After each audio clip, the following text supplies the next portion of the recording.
Good afternoon, and welcome to the National Press Club. My name is Richard Ryan, and I am Senior Washington Correspondent for the Detroit News and President of the National Press Club. I'd like to welcome club members and their guests in the audience today, and those watching on C-SPAN or listening to this program on National Public Radio. The video archive of today's luncheon is provided by Connect Live and is available through the National Press Club website at press.org. National Press Club luncheons are also carried live by many sites on the World Wide Web. Press Club members may also access transcripts of our luncheons at our website.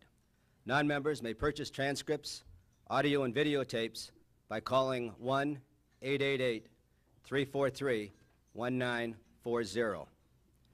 Before introducing our head table today, I'd like to remind our members of upcoming speakers. On Wednesday, May 2nd, Donna Brazil, former campaign manager for Al Gore, will be here to discuss election reform. How do we make it better next time? On Thursday, May 3rd, Vladimir Guzinski, chairman of the board, Media Most, parent company of NTV, will speak on freedom of the press and the future of Russia. And on Friday, May 4th, Richard Moe, president of the National Trust for Historic Preservation, will be our guest. His topic, New Pride in Our Past, a New Day for Our Communities.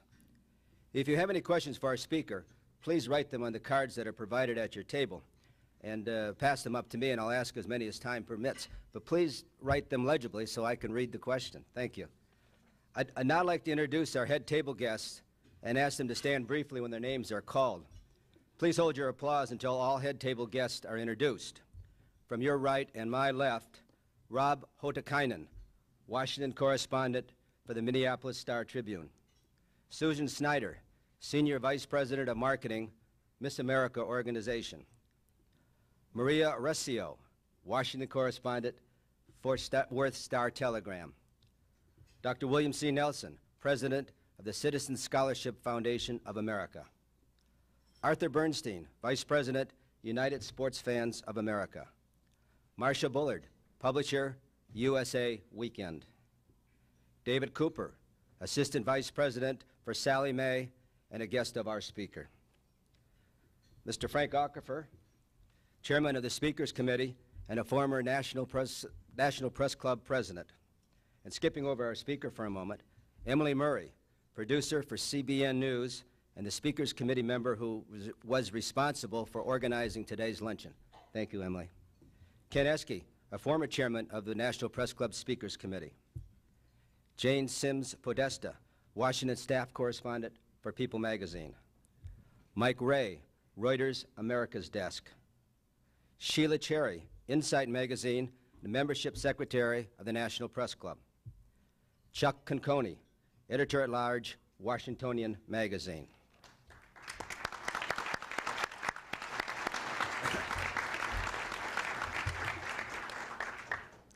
Our guest today, Angela Perez Baraquio, the reigning Miss America, has what she describes as a unique and useful talent. She has the uncanny ability, she says, to be able to sleep while standing up. That means, I guess, that we're going to have to keep a close eye on her when she gets up here in a couple of minutes. No long pauses. This unusual sleeping ability is likely to come in handy during her year-long reign as Miss America. She has an exhaustive schedule. Since winning her crown last October, Angela has traveled an average of 20,000 miles a month and has participated in hundreds of events. I suspect Angela may have developed her sleeping habits growing up in her native Hawaii. She has 9 brothers and sisters and didn't get her own room until she was 18.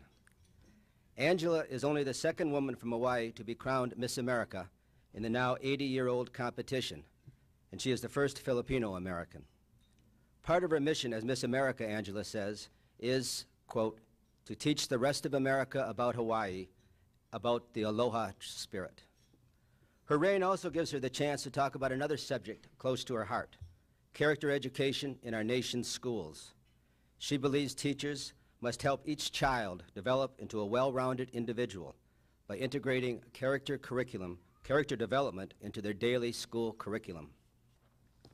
A 1999 graduate of the University of Hawaii, Angela is now an elementary school physical education teacher and basketball and track coach at Holy Family Catholic Academy in Hawaii. She intends to use the $80,000 in scholarships she won in the Miss America contest to pursue her goal of obtaining a master's degree in education and to continue her teaching career. The Miss America pageant is the largest provider of scholarships for women in the world. Angela's appearance here today kicks off the month of May as National Scholarship Month.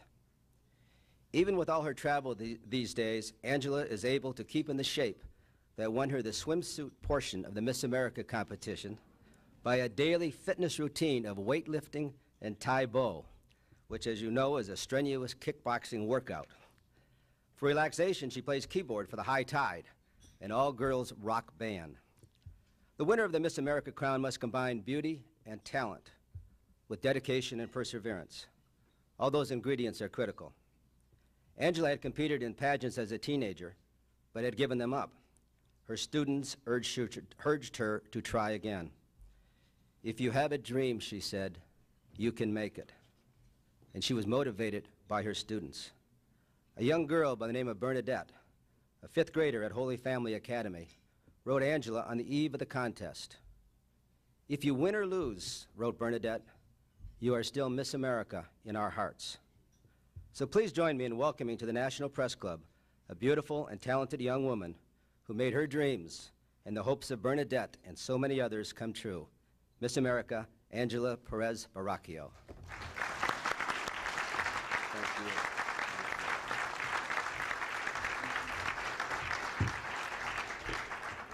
Thank you so much for that wonderful introduction, and aloha. It's great to be back here in Washington, where I was honored to launch my platform at the United States Department of Education's Improving America's Schools Conference last December. There, I made my promise as an educator and as Miss America to be an advocate for the adoption of character education in our country's schools and to ensure that it becomes a national priority. Since then, I have traveled more than 20,000 miles a month advocating the formal integration of character education in our schools' day-to-day practices. During that time, I have spoken with President Bush and the First Lady, governors and legislators in many states, organizations that support character education, young people, teachers, school administrators, and parents. Before I became Miss America, I always had a voice. But with this, I now have a microphone, which amplifies that voice. This crown enables me to travel the country, reinforcing the importance of character education everywhere I visit. It has been a fabulous journey that has given me the opportunity to meet hundreds of thousands of people from all walks of life and to feel the heartbeat of our country from the citizens themselves. What I have discovered is both hope and despair, because people know that ours is the greatest nation on earth, but they also know that we are not living up to our potential. However, I believe we are a nation with great promise, whose best days are still ahead. I say this because everywhere I go, I meet wonderful people affecting change at the local level, who have kind hearts, bright eyes, big smiles, and still believe in the American dream. I'm living proof that the American dream can be achieved. My parents immigrated to Hawaii from the Philippines 31 years ago, and I'm the 8th of 10 children. My parents worked hard to provide for our family and college educate all of us. We weren't wealthy financially, but we were wealthy in the sense that all of my siblings and I were taught from a very early age the value of education, respect for ourselves and others, hard work, faith in God, the importance of being surrounded by family and friends. I also learned that making good decisions and doing the right thing, even when no one was looking, was important. When I was growing up, I didn't always dream of one day becoming Miss America. In fact, I was sometimes teased about my weight and my looks, and it was inferred that because I was Filipino, there were certain things I wouldn't be able to do. But my parents and my teachers taught me to believe in myself, to work hard to overcome obstacles and achieve my goals. When I first entered the Miss America competition, I entered solely to earn scholarship assistance and to make a difference. It was a means to reach my goal of finishing college so I could become a school teacher one day and pass on to my students the lessons that my parents taught me. As an educator, I've learned that we need a widespread commitment to formal, quality character education in our homes, in our schools, educational and administrative offices, government bodies, and communities. First, though, we need a basic agreement on what constitutes good character. We can define character from a reporter's perspective with the 5 W's and an H. Character is not just the behavior you demonstrate to others, it's the foundation of the everyday decisions you make that influence who you are, what you achieve, where you go in life, why you choose certain paths, when you are able to overcome life's challenges, and how you fit within society. So if the absence of character becomes pervasive among citizens, we are in danger of losing our nation's moral integrity. Currently, we live in an era that can be described or defined as PC.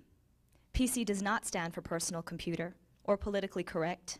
It stands for post-Columbine. Incidents like the Columbine and Santee shootings show us why character education is so important. At Columbine, 2 student gunmen fatally shot 12 students and 1 teacher and wounded more than 20 others before committing suicide. Those gunmen were A students, obviously taught to excel in academics, but we as a society failed to instill good values in them. March 6th, 2001, California. The San Diego Union Tribune. Terror hits home. March 8th, 2001, Pennsylvania. Williamsport's Sun-Gazette. Shootings hit home. A few days later, March 23rd, 2001, California. The San Diego Union Tribune. Gunfire again. And March 31st, 2001, Indiana. South Lake County Post-Tribune. Student 17 slain on steps of Lew Wallace. Is this what our world has come to? Children afraid of going to school? Schools used to be a place for learning, a place of safety, the hub of society. It's time for the media, for parents, teachers, administrators, the President, and Congress to take a stand in support of character education. It's a long road, and results will not occur overnight. However, we must be proactive instead of reactive. Let's not wait to take action until another innocent life is lost. We must act now. Character education is not an instant cure for the difficult problems the children of today face, but a necessary step to combat their problems. Character education is not a single program. It's a long-term commitment, a culture change, a way of life. Now, some of you may be wondering, why character education? Where did the concept come from? Since the founding of our nation's educational system, the goal has always been not only to educate children, but also to mold them into good citizens. When we took prayer out of schools, we didn't replace it with anything. The biggest problems teachers faced in the 1950s were making sure there was no running in the hallways, no talking, no gum chewing. Times have definitely changed. Some problems teachers face today are guns, violence, suicide, and substance abuse. The intentional teaching of good character is particularly important in today's society because our youth face many opportunities and dangers unknown to earlier generations. They are bombarded with many more negative influences through the media and other external sources prevalent in today's culture. Many children today don't have the same level of parental and extended family involvement, supervision, or support as previous generations. They need our help, the help of their parents, their teachers, celebrities, and the media to be their role models and to encourage them to stay focused on their goals. Character education isn't something that you do to kids. It's something we all do with kids. When it comes down to it, young people just want to be included, listened to, and cared for. Parents want kids to grow up to be kind, caring adults. Teachers want respectful, motivated students. Employees want honest, productive workers. We all want a society composed of people with good character. Weaving character education into our everyday lives affects everyone because we are all stakeholders in the education of America's children. But good character is not formed automatically. It is developed over time through a sustained process of teaching, modeling, and learning, and also practice. It's developed through character education and a positive school climate. However, it does not occur merely in the classroom or on school grounds. I believe first and foremost, parents are most directly responsible for the development of their children's character. Yet children are educated about character by every activity they participate in and by every individual they meet. Teachers, more than any other adult aside from parents, directly influence the character traits our young people develop. If America's teachers are to be responsible for teaching our children to become honorable people, then America's teachers need to be treated like honorable people. If predictions hold true and we continue to treat and compensate teachers the way we currently do, by 2010, our nation's classrooms will suffer from a shortage of up to 1 million teachers. As an educator and Miss America, I am championing the role, the critical role, our education system plays in formulating students' character. The goal of formal quality character education is to develop students socially, ethically, and academically, as well as emotionally, by infusing character development into every aspect of the school culture and curriculum. Character education promotes shared core ethical values such as respect, responsibility, integrity, honesty, and perseverance.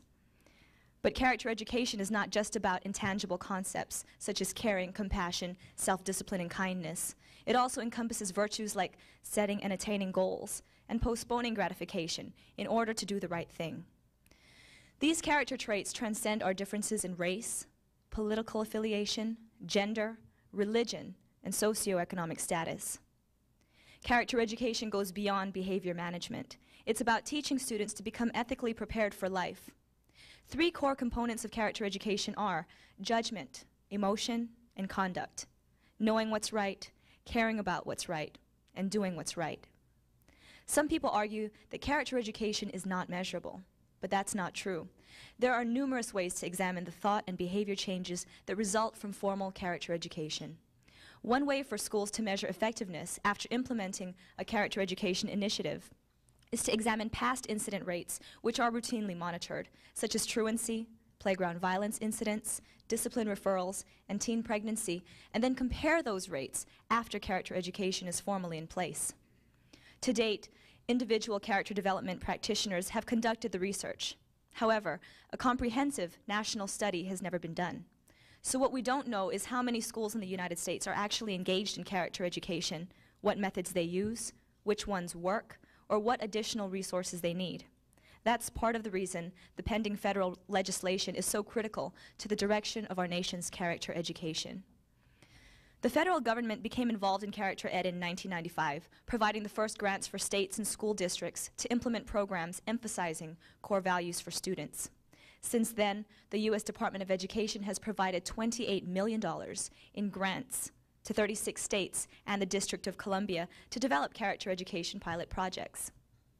More than 20 states throughout the country have taken legislative measures to either mandate or encourage character education. Every state should join in this movement to make lasting and positive changes in the American educational system. During President Bush's campaign, he proposed a series of detailed education reforms that would triple funding for character education. He pledged to increase funding from approximately $8 million per year to $25 million per year. I stand before you today and encourage President Bush to turn that campaign promise into a reality and champion the Senate's proposed increase to $50 million per year. To date, 4 bills have been introduced into Congress. Those bills call for important character education efforts, such as national research on character education, a Character Ed Resource Center, and the integration of character ed into elementary and secondary schools. I applaud this legislative action, and I think it's a step in the right direction. Collectively, the bills address critical needs that I hope will be included in the final bill presented to Congress, and I'm looking forward to seeing the final package. I also will hold President Bush to his promise, and I challenge you all to do the same. So what can you do as members of the media to help? I know many of you are expecting me to request that you report on many of these character education programs that are making a difference, but I know that's not really newsworthy for you. Your editors are not going to set aside room on the front page or at the top of the news for that kind of story. But suppose we have another instance, God forbid, where a child brings a weapon to school and kills someone. We all know from experience that if this happens, it's going to be front page news for days on end. You will all report on the incident as it happens. The next day there will be more in-depth stories with first-hand accounts of the violence. Those stories will be followed by profiles of the accused and reactions from those who knew him or her. Then there will be editorials written lamenting the fact that our children are not safe in schools.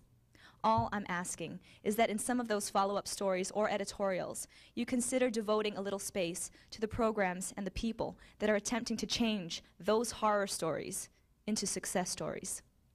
Why couldn't you include in your stories a quote from a character development expert or explain how some school systems are taking proactive steps to stop the sort of violence from ever happening in the first place? There is hope for this terrible disease of child-on-child violence that is affecting our schools because character education is working and making a difference. Of course, I realize that you can't point to a school that has successfully implemented character education and say that because of it, a classroom was safe from harm or that a child did not bring a gun to school. But we do see modifications in behavior where successful character education has been instituted. I believe these success stories deserve a few column inches among the hundreds that report on daily incidents of violence. However, it's up to you in the media to decide what's newsworthy or not. The next time something awful happens in a school, I just urge you to take a moment to think through how you can use the power of your pens and your cameras to help ensure that it will be the last such incident you ever have to report. I've spent a bit of time talking about character education, but now I'd like to broaden the scope a little bit and talk about some other aspects of education. One of the reasons we're here today is to celebrate National Scholarship Month. Scholarships are an important way to assist in shaping our country's future generations. The Miss America program is a very successful scholarship program, but I'm sure there are several among you today who still don't know that the Miss America organization is the single largest provider of scholarships for young women in the world. The first Miss America scholarship to advance women's education was given in 1945, long before it was fashionable to do so. A group of visionaries within the Miss America organization had the foresight to recognize the importance of education and scholarships for young women. Last year, more than $40 million in cash and tuition scholarship assistance was made available at the local, state, and national levels of the Miss America program. Participation in the program empowers young women to achieve their personal and professional goals while providing a forum in which to use their talents and intelligence to advance a platform dedicated to making a difference in the lives of America's youth. It certainly has done that for me. I paid off my entire bachelor's degree just 2 years after graduating from college, and I plan to continue my education using the rest of the scholarships I have to complete my master's degree in education administration. Scholarships indeed light the future, the theme of this year's National Scholarship Month. They challenge, motivate, and encourage students of all backgrounds to obtain the benefits of a college education. With increased scholarship support, no student will be left behind, and all students can realize their educational dreams, entering society as productive citizens. That's why the Miss America organization made scholarships the object of our competitions 56 years ago. And it's why we step forward each year to partner with the Citizen Scholarship Foundation of America in celebrating National Scholarship Month. Citizen Scholarship Foundation of America is the nation's largest private sector scholarship and educational support organization. Since its founding in 1958, CSFA has distributed over $660 million to more than 657,000 students. We are proud to partner with CSFA in asking corporations and businesses to make a commitment to sponsor scholarship programs. Currently, CSFA, through its Scholarship Management Service Program, partners with more than 900 corporations, and through its community-based Dollars for Scholars program, works with more than 900 Dollars for Scholars chapters in administering scholarship programs. With us today, we are pleased to have 16 scholarship recipients from across the country who have benefited from the scholarships provided by the CSFA programs. Where are the students today? Congratulations.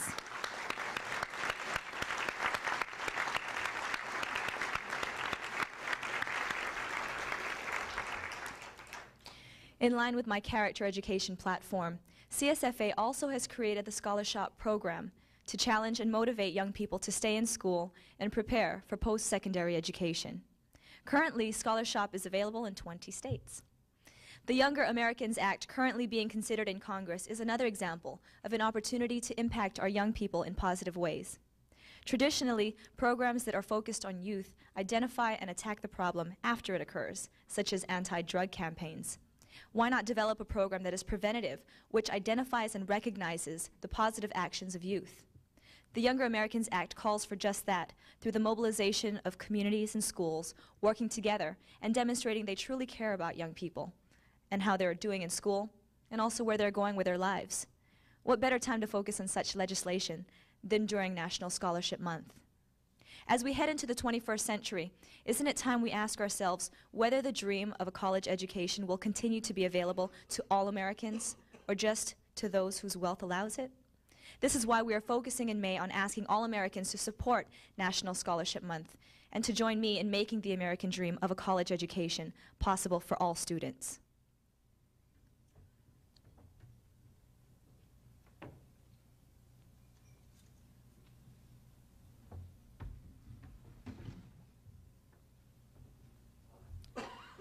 The candle I have just lit is symbolic of National Scholarship Month, which will be celebrated on May 2nd, when hundreds of organizations light candles in support of scholarships for youth. I would like to thank the Citizens Scholarship Foundation of America for making it possible for me to be here today and for its support of my efforts on behalf of character education. I believe we would all agree that there has never been a time when we need character education more than we do now. When I complete my year as Miss America and resume my career as a professional educator, character education will have greater significance for hundreds of thousands of deserving women and men who comprise the ranks of America's teachers. In my dual role as teacher and Miss America, I will use my microphone to help young people develop a greater understanding of positive character development. Attitude follows leadership, and leadership can be found at every level of our society.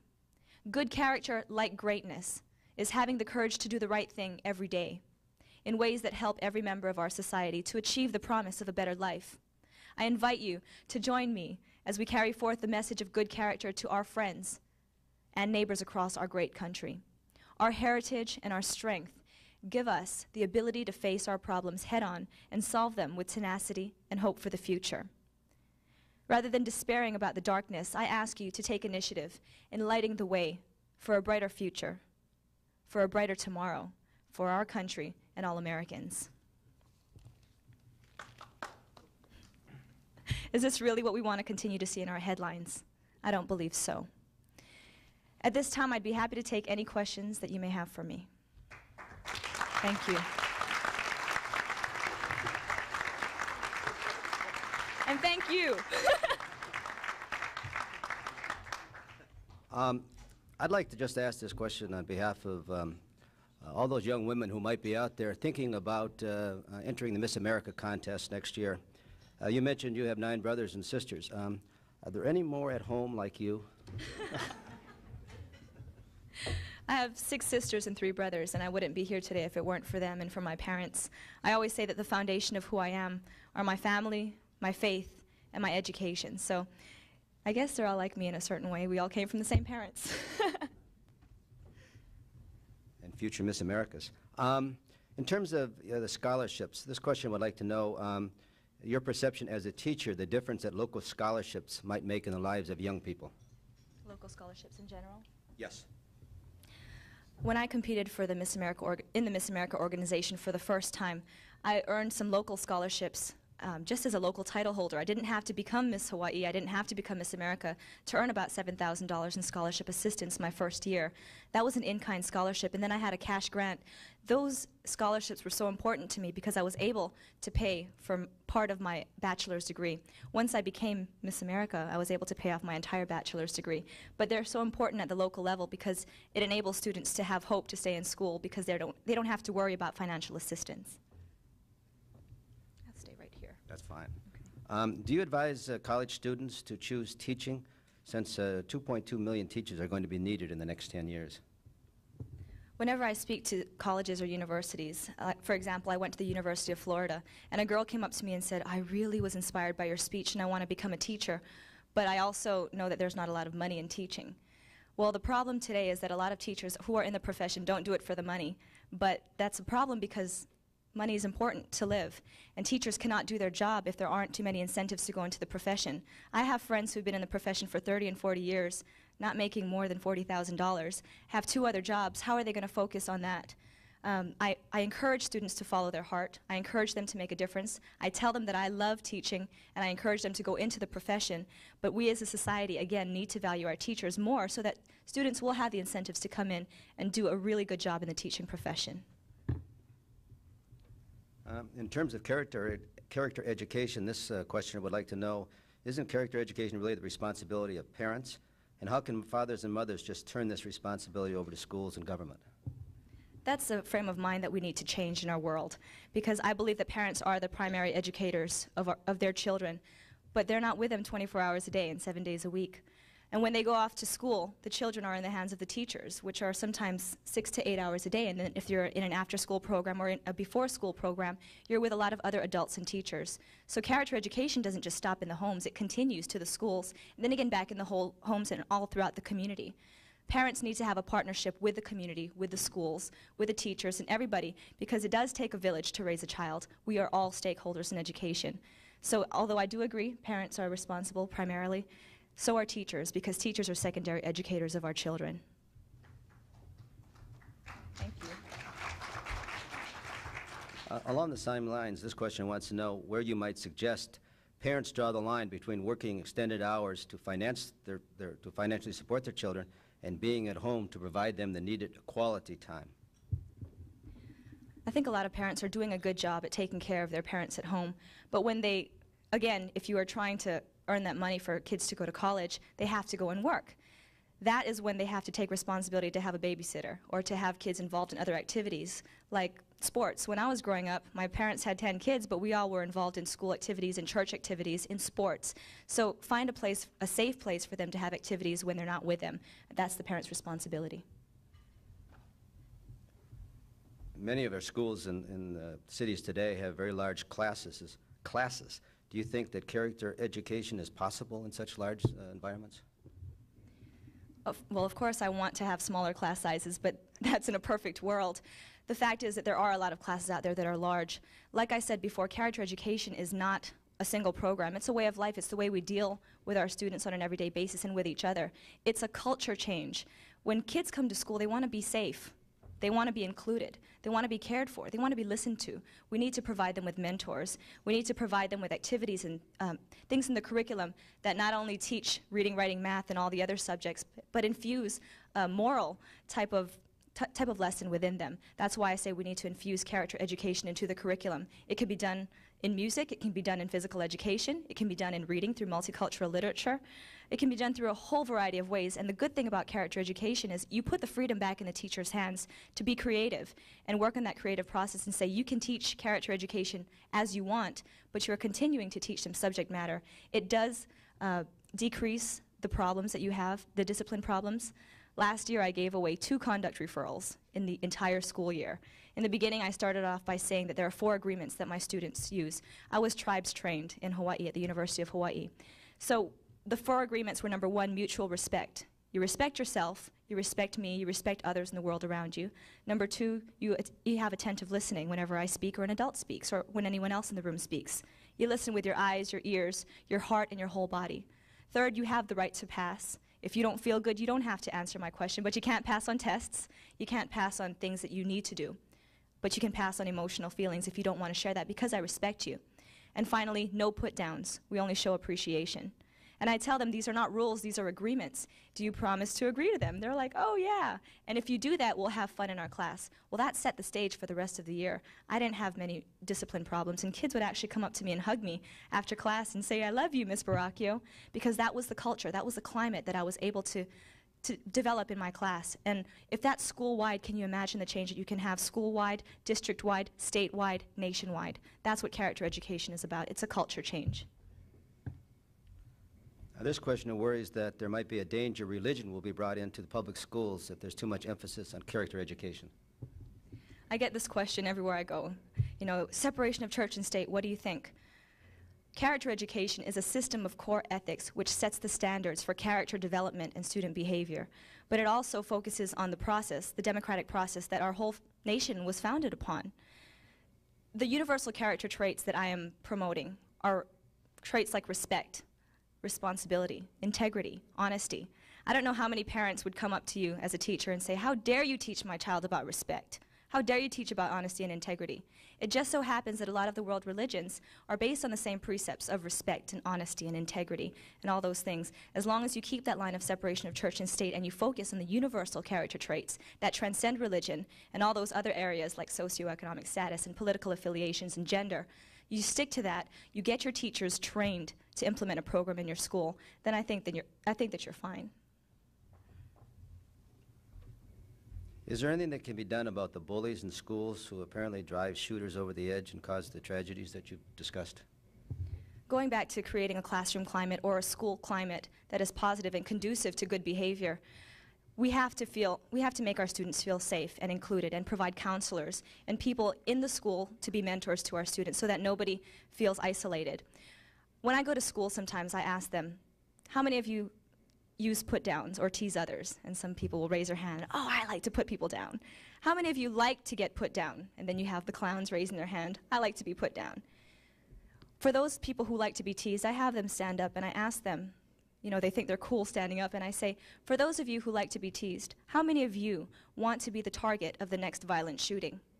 Well, they're not laughing anymore, and they sit down and they know that this is a serious matter. The people who are teasing, the people who are doing the bullying, sometimes they are the targets, and if they don't get hit in the target, if they're not the target of a violent shooting, sometimes innocent lives who are around them are the targets. This is a very serious issue. So number one, we build inclusion through safety. And number two, we offer an outlet for those people who are being bullied to go to talk to somebody who is in the community, a caring adult who can offer that mentorship. Going back to the religious question a moment ago, this question wants to know what your position might be on the posting of the 10 Commandments in public schools. Well, obviously, you probably know by now I'm Catholic, so I do believe in the 10 Commandments. However, I've taught in public schools, and I teach, or last year I taught at a Catholic school. I think it's appropriate for Catholic schools because that's part of the doctrine. But if you're talking about a public school, you may cross over the boundaries of separation of church and state. And I think if you're going to offend somebody by bringing religion into it, then you're not really trained correctly in character education, because again, it has to transcend religion. And even though the 10 Commandments are straightforward, I like what they have to say in it. The heart of what 10 Commandments are saying is good.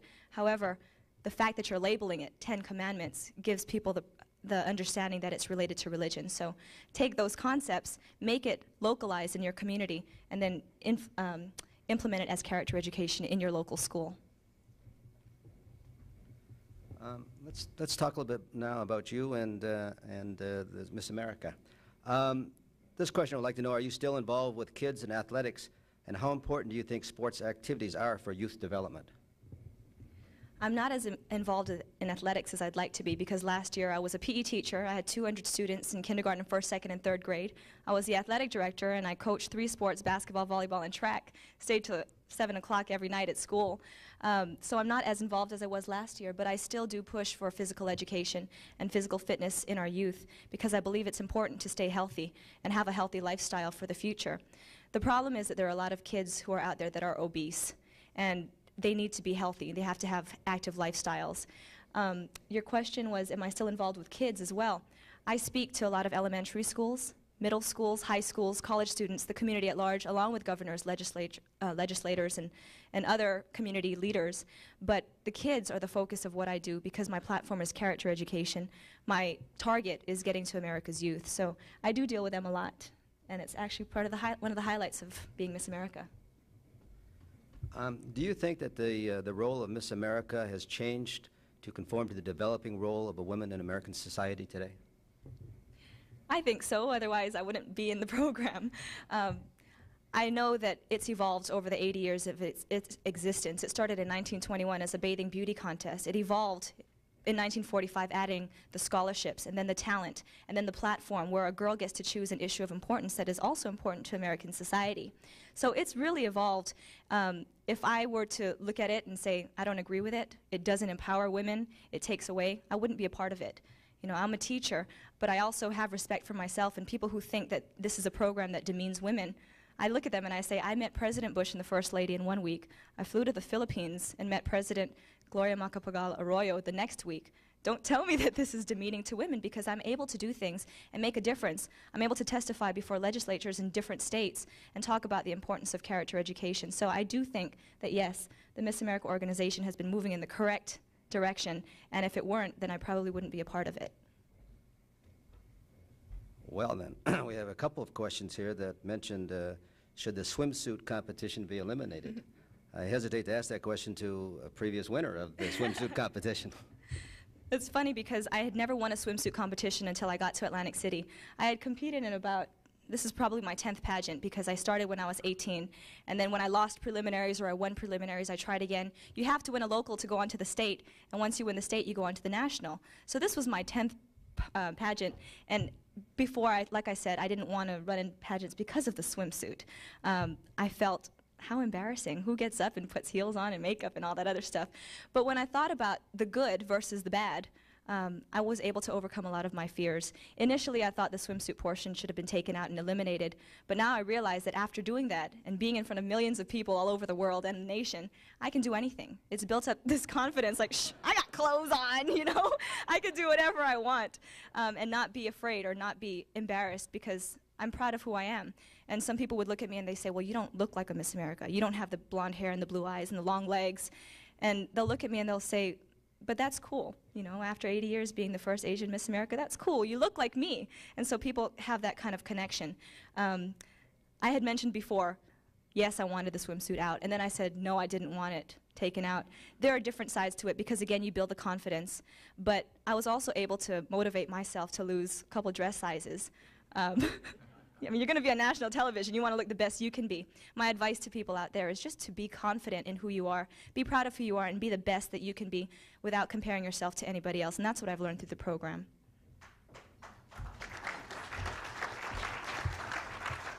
I don't know, but you look like Miss America to me. Oh, thank you. What is the most difficult question you have been asked? Was it already asked? I think we just did that one. And another one dealing with questions, which asks, what is the question you are most frequently asked? Are you excited? Is it a good job? Well, I always have to answer it with a brand new feeling because the same people in the same room will ask me the same thing over and over, like, oh my gosh, it must be so exciting to be Miss America. And you know, if I'm just by myself with a group of people and I say it one time, it's very genuine.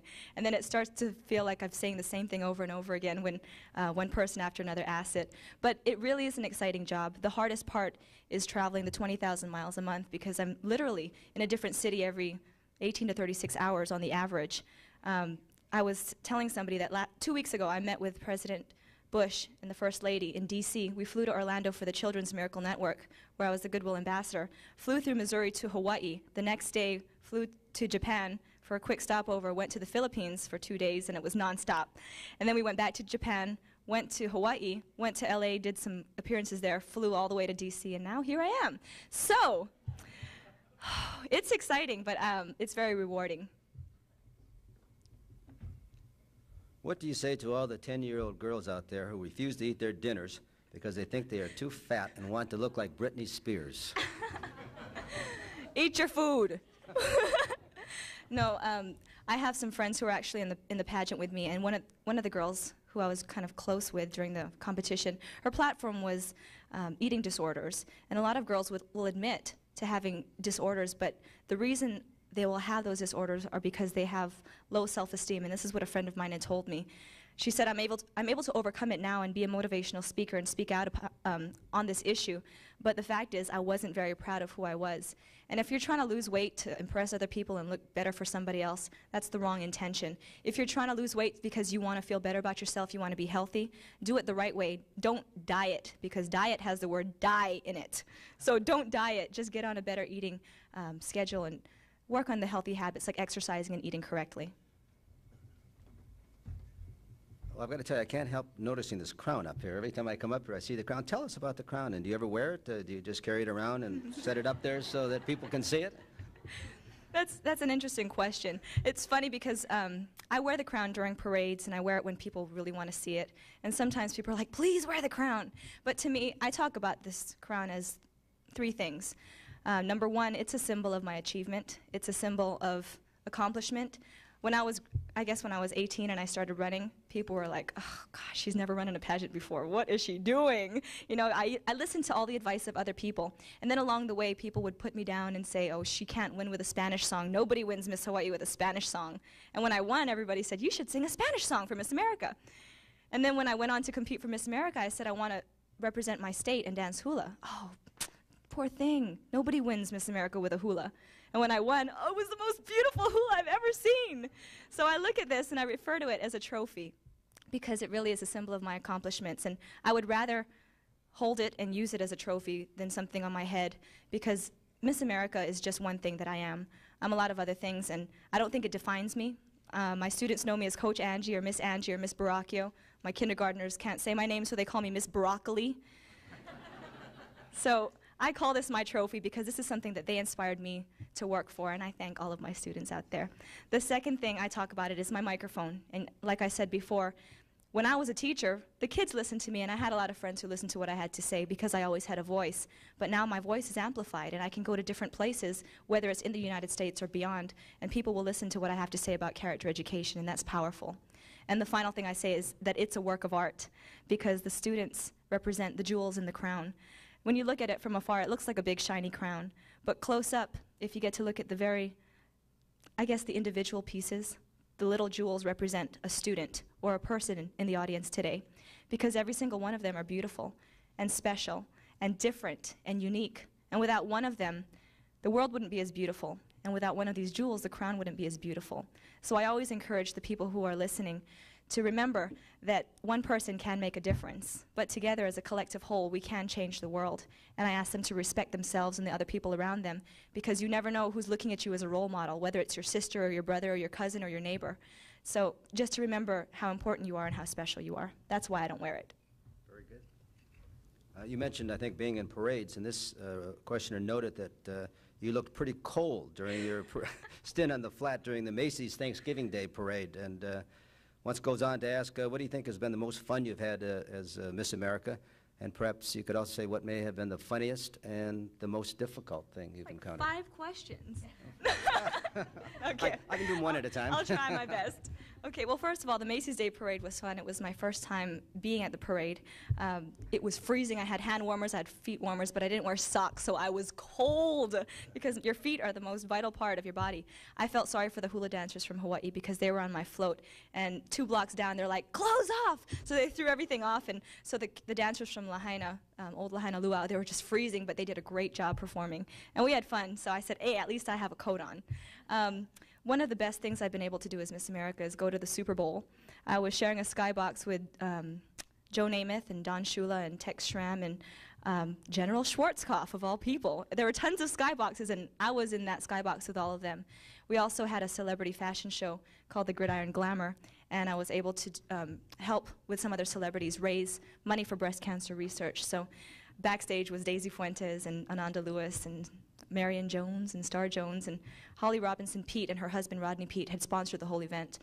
But I've also been able to go to the Philippines. I told you that last week. I went to the Philippines and met my only living grandparent for the very first time, my Lolo Alejo, and then the Baraquio and the Perez family that are back in the Philippines. So that was exciting. I could go on. This is a great job. Like I said, I'm traveling every other day. Another good thing that I was able to do was be a part of something called Team Harmony. I spoke to 14,000 people with President Clinton coming in via satellite, and we spoke to kids about stopping violence and building cultural ties with other people. And it was just amazing. We were hooked up to Johannesburg, South Africa, and also to Belfast, Ireland. So a lot of good things that I'm able to do with this platform. How many hours of every day do you think you can classify as your free time? And if you have any free time, what do you do with it? Free time while I'm awake? My free time is when I'm sleeping. That's why I can sleep standing up, but I have my eyes open, so I'm still awake. Don't worry about it. When I have free time, I like to work out in the gyms, usually in the hotels, or I like to call up friends who are in the local vicinity. I've actually gotten in touch with a lot of Miss States. Not mistakes, Miss States. So when I went to Colorado, I met with Miss Colorado, I met with Miss Texas, met with Miss Delaware, Miss Minnesota. Whenever I have time, I'll call up the state contestant, because we were really good friends. In fact, we have a master list, and we all email each other and update each other on what we're doing. So I like to visit with them or visit with family in the vicinity. What is the most important advice that your mother passed on to you? Respect yourself. That's how she says it too. Hi, Ma. Sorry. No, she really told us always to respect ourselves. We have 7 girls in the family, so she was very sure to be on top of that, you know, make sure that we were in line. Respect ourselves, respect others, have a faith in God, because you live alone you're born into this world alone and you die alone, and the only thing that you have always is God. She said that he's constant and he will always be with you when you need him. And I found that especially this year, during my lowest times when I'm lonely because I've never been away from my family more than 10 days. This is before I became Miss Hawaii. I had never gone to the East Coast until I became Miss Hawaii, and that was just to compete for Miss America. So this has been a total change for me, trying to get used to life without my family on an everyday basis, and also the importance of family. Did you always want to be a teacher? And if you weren't a teacher, what would you be? I wanted to be a teacher since I was in 2nd grade because I had a teacher named Miss Mary Rudine, and I don't know where she is, but if she hears this telecast, hopefully she will call up the Miss America organization, let me know where she is, because she really inspired me. I remember I wanted to be a teacher since I was in 2nd grade because she was my 2nd grade teacher. But in kindergarten, I remember telling my mom I wanted to be a nun. I don't know why. I don't remember that, but she told me that, and then I kind of remember writing it down somewhere, but I guess because we used to read a lot of stories on saints growing up, so I think that's what happened.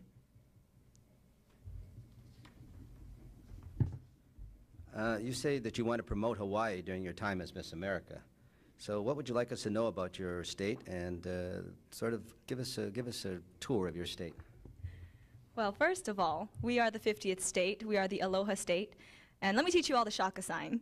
This is shaka. This is your pinky and your thumb. You put it up, and it's just a sign that means hang loose, have fun, and a lot of times I'll do it because it encompasses everything. Aloha is love. It means what's up. It means hi, bye. It means all these good things. But this is the shaka sign. And everybody does it because that's the kind of mentality we have back home. We're very hang loose. We're very, we just go with the flow and we keep it real. So that's what that's all about. When people always ask me, they see me, they say, so do you always wear coconut bras and grass skirts? And do you use shells for money? Or when they come and visit to our state, they'll say, back in the States. And I say, we are a state. We're the 50th state. Don't say back in the States. And we don't use shells for money. We use U.S. currency. So people have a lot of misconceptions. They think all we have are sunsets and beaches and nice people, which is true. But we're also a civilized society. So that's something I want to share. The best part about Hawaii is not only the food, which is, oh no, that means really good, but also the people. The people are so friendly and they're welcoming. So if you want to come and visit my state, come and see me in Oahu. There are 8 islands, and that's where I'm from, Honolulu, Hawaii. So now that you're traveling all the time, what do you miss most about Hawaii? The constant weather. I never had closed-toed shoes until I won Miss America. I had all these sandals, and I had to buy all these suits because I wore sundresses and sandals, and never had a winter coat, so they took me on a really nice shopping spree. We went wardrobing in New York, and everything was like, ooh, ooh, and my traveling companions laugh at me because every city we go to, I'm like, ooh, I've never been here before. When we drove from Atlantic City to New York, I was looking out the window, and the buildings are so tall. Well, that's what kept coming out of my mouth. So everything's exciting to me. I miss the constant weather. I miss my family. I miss the people. I miss the food. I miss the beaches. They all lump together. I can't just name one thing. That sounds like a whole lot to be missing. Tell us, if you were going to advise a young woman, all the people who are watching us on C-SPAN or listening to us on the National Public Radio today, tell us what you would advise a young woman who is considering a try for the title of Miss America. Some girls, they'll come from a different program and then they'll compete in the Miss America organization and not realize that it really is a job. The biggest question I think girls will ask me is, so do you do modeling contracts and do you get furs and jewels and cars? This is a scholarship program, and I know there's a movie out that kind of teases that. I've seen it. It's a funny movie. But this is a scholarship program. And when I won Miss America, I won $50,000 in cash scholarships. If I don't use it towards education, I can't cash it in and use it at all. It goes straight to scholarships. I don't win furs and jewels and cars and things like that. I win scholarship money. So this program is also a job. I told you that I speak to legislators, I speak to congressmen, I speak to governors, I speak at different schools. Depending on what your platform is, that's what you will be doing for the entire year. It is a year of service. It's not particularly a reign. You won't be wearing your crown and banner. We don't get a banner in the Miss America organization. What you do is you're promoting a social cause. You're out to make a difference. And if you think that it's all fun and games, then please do more research on the program because it really is a tough job.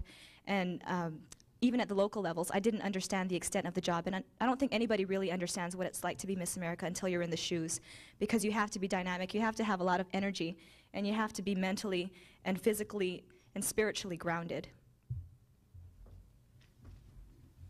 Before I ask you the last question, I have a little bit of business I'd like to do.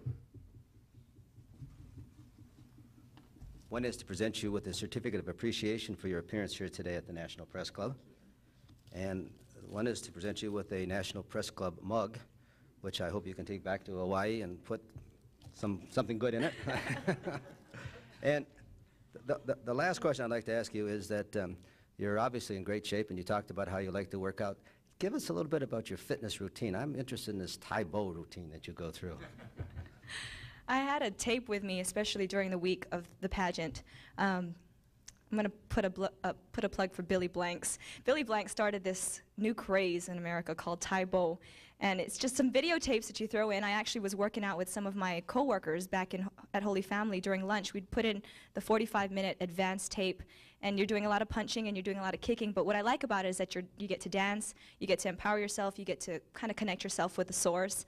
It burns a lot of fat, a lot of energy, and you're building up muscles. You also work on every body part. You isolate the different body parts, and so it keeps you in really good shape and it keeps up your stamina.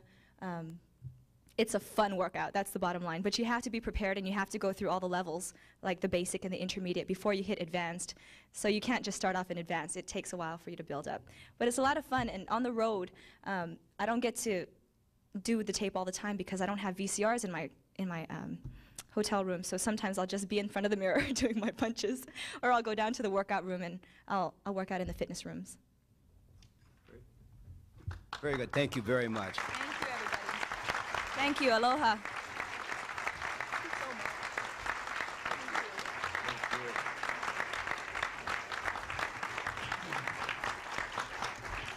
I'd like to thank you all for coming today, and I'd also like to thank National Press Club staff members Melinda Cook, Pat Nelson, Joanne Booz, Melanie Abdo-Dermott, and Howard Rothman for organizing today's luncheon. And also thanks to the NPC Library for the research. Thank you. We are adjourned.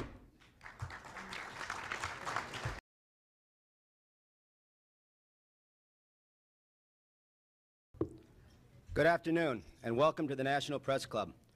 My name is Richard Ryan, and I am Senior Washington Correspondent for the Detroit News and President of the National Press Club.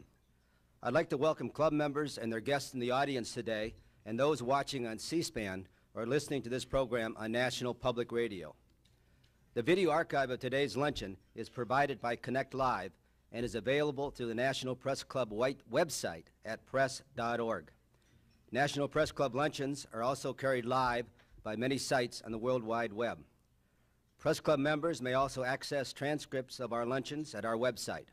Non-members may purchase transcripts, audio and videotapes by calling 1-888-343-1940. Before introducing our head table today, I'd like to remind our members of upcoming speakers. On Wednesday, May 2nd, Donna Brazil, former campaign manager for Al Gore, will be here to discuss election reform. How do we make it better next time? On Thursday, May 3rd, Vladimir Guzinski, chairman of the board, Media Most, parent company of NTV, will speak on freedom of the press and the future of Russia. And on Friday, May 4th, Richard Moe, president of the National Trust for Historic Preservation, will be our guest. His topic, New Pride in Our Past, a New Day for Our Communities. If you have any questions for our speaker, please write them on the cards that are provided at your table and pass them up to me, and I'll ask as many as time permits. But please write them legibly so I can read the question. Thank you. I'd now like to introduce our head table guests and ask them to stand briefly when their names are called. Please hold your applause until all head table guests are introduced. From your right and my left, in handy during her year-long reign as Miss America. She has an exhaustive schedule. Since winning her crown last October, Angela has traveled an average of 20,000 miles a month and has participated in hundreds of events. I suspect Angela may have developed her sleeping habits growing up in her native Hawaii. She has 9 brothers and sisters and didn't get her own room until she was 18. Angela is only the second woman from Hawaii to be crowned Miss America in the now 80-year-old competition, and she is the first Filipino American. Part of her mission as Miss America, Angela says, is, quote, to teach the rest of America about Hawaii, about the aloha spirit. Her reign also gives her the chance to talk about another subject close to her heart, character education in our nation's schools. She believes teachers must help each child develop into a well-rounded individual by integrating character development into their daily school curriculum. A 1999 graduate of the University of Hawaii, Angela is now an elementary school physical education teacher and basketball and track coach at Holy Family Catholic Academy in Hawaii. She intends to use the $80,000 in scholarships she won in the Miss America contest to pursue her goal of obtaining a master's degree in education and to continue her teaching career. The Miss America pageant is the largest provider of scholarships for women in the world. Angela's appearance here today kicks off the month of May as National Scholarship Month. Even with all her travel these days, Angela is able to keep in the shape that won her the swimsuit portion of the Miss America competition by a daily fitness routine of weightlifting and Tai Bo, which, as you know, is a strenuous kickboxing workout. For relaxation, she plays keyboard. Rob Hotakainen, Washington correspondent for the Minneapolis Star-Tribune. Susan Snyder, Senior Vice President of Marketing, Miss America Organization. Maria Recio, Washington correspondent for Worth Star-Telegram. Dr. William C. Nelson, President of the Citizen Scholarship Foundation of America. Arthur Bernstein, Vice President, United Sports Fans of America. Marcia Bullard, Publisher, USA Weekend. David Cooper, Assistant Vice President for Sallie Mae and a guest of our speaker. Mr. Frank Ockefer, Chairman of the Speakers Committee and a former National Press Club President. And skipping over our speaker for a moment, Emily Murray, producer for CBN News and the Speakers Committee member who was responsible for organizing today's luncheon. Thank you, Emily. Ken Esky, a former chairman of the National Press Club Speakers Committee. Jane Sims Podesta, Washington staff correspondent for People magazine. Mike Ray, Reuters America's Desk. Sheila Cherry, Insight magazine, the membership secretary of the National Press Club. Chuck Conconi, editor-at-large, Washingtonian magazine.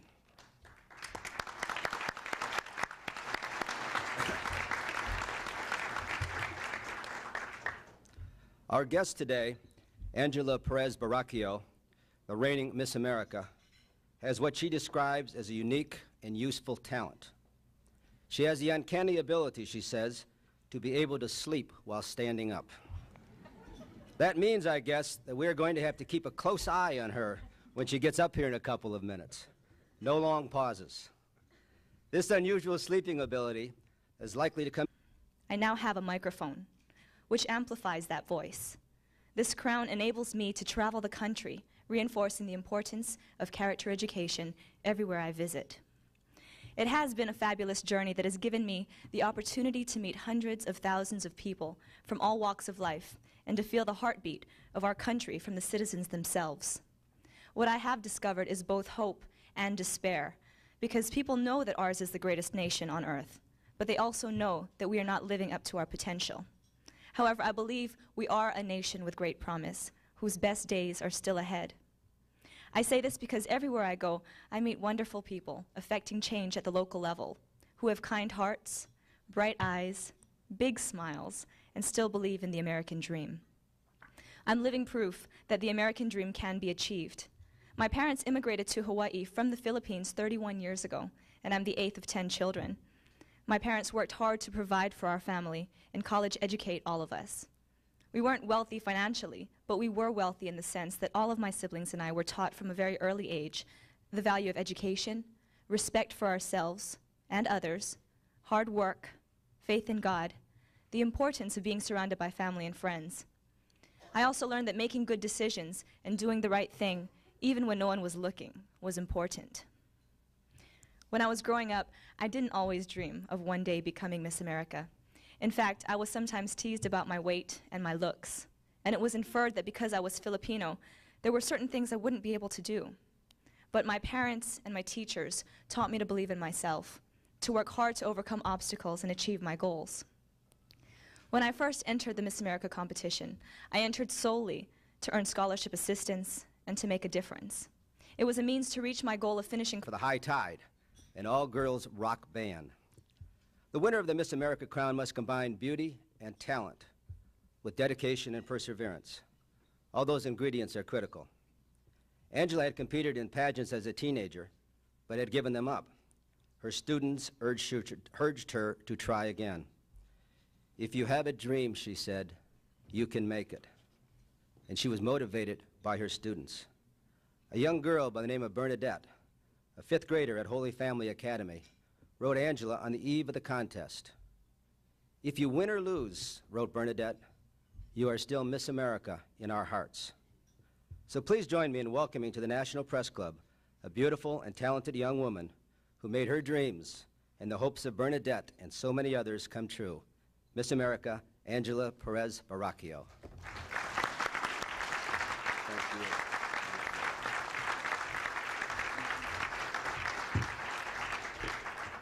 Thank you so much for that wonderful introduction, and aloha.